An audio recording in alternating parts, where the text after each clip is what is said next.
Hi guys, today we're going to continue with our small business theme for the month, and today we're going to talk about the top 6 myths about starting a small business.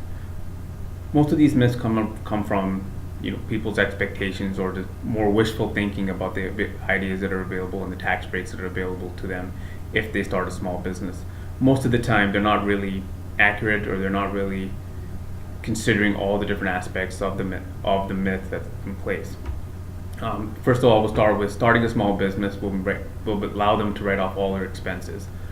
Whereas some of this is true, it's not always the case. If you have something that qualifies as a legitimate business expense, of course you have the ability to write that off, but you don't just write off every single expense that you run through your bank account. It doesn't quite work that way, and a lot of times people can get into trouble by doing that. Second biggest myth is you don't have to register your business if it's really small. Most people think if they're doing their business as a side business, they don't have to register with BC Name Act, or they don't have to register with the government. Whereas that is accurate if you're operating completely under your own name. As soon as you join anything to your name, for example, Joe Blow Carpeting, then you have to register with the government first to do a name check, and also just so the government knows that you're operating a business.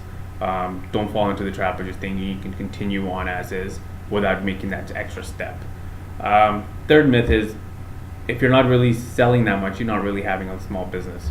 You see this a lot of times where people have a part-time job, or if they're employed with somewhere else and then they have a job on the side, maybe they have a little bit of income through that, maybe 10 to 15,000. They think they don't have to register, and it doesn't count as a real business. A lot of times this will lead them not even bother reporting the income in their personal tax return, and they'll just start thinking about how to sell and use the cash for their own personal purposes. Again, that's not true. You have to report the income regardless of how small the business is or how small you think it'll remain. It's reportable income, taxable income, and the government will come after you hard if they find out that you haven't been reporting it. Another common myth is if you're small, you don't have to remit your taxes. Again, this sort of plays into the last part. If you're a small business, you don't have to register for GST, you don't have to register for payroll remittances that you have to do. Again, this is not accurate. Just because you're a small business that may not necessarily be incorporated, you do still have to pay your taxes, pay all the necessary GST, PST amount, depending if those are applicable for your business. Don't fall into the trap of just thinking if I'm small, government won't care about me. They'll make sure they don't necessarily care about someone as small as me. Consult with an accountant, talk it over with them, see what your business needs are and what your registration requirements are. Always the best case scenario, regardless of how small you are, whether you're starting up or you're getting a little bit bigger. Always have that conversation with your accountant. It'll be worthwhile in the long run. Next myth, there are all kinds of tax breaks for people who start home-based businesses.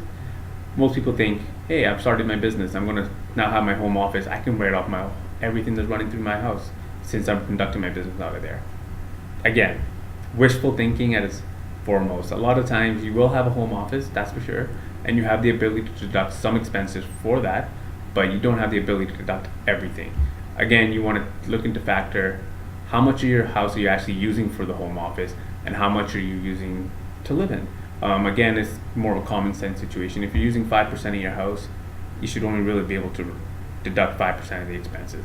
But even in saying that, you have to make sure that they're deductible expenses. It can't just be everything that you spend on the house can be deducted through the business. Again, have a consultation with your accountant. They'll be most likely be able to help you with that determination on what actually impacts what. The last myth I want to talk about is a lot of times small businesses will start with there's a lot of government grants out there. Where it's true, there is some grants available to small businesses, but they are very niche in what they are available to. Who they're available to, which regions they're available to. Most of the time they're related to agriculture, technology, or a specific demographic that they're trying to promote business in that demographic. So don't go into business thinking you're going to have this grant available to you, and then when that grant doesn't come through, you're all of a sudden left with cash issues. Again, just something to consider. Talk to someone, or do some research on it, whether it be through the government website, talk to an accountant, talk to your financial planner, see what you actually have available to you. All these are myths. Not doing these to detract you from starting a small business.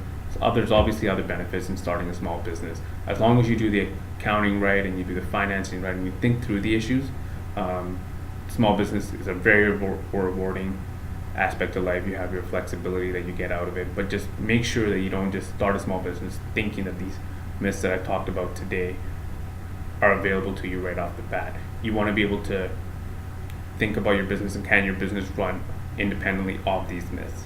If you have any questions, feel free to contact me. The email and my phone contact is on my website at www.tsascpa.com. That's www.tsascpa.com. Thanks.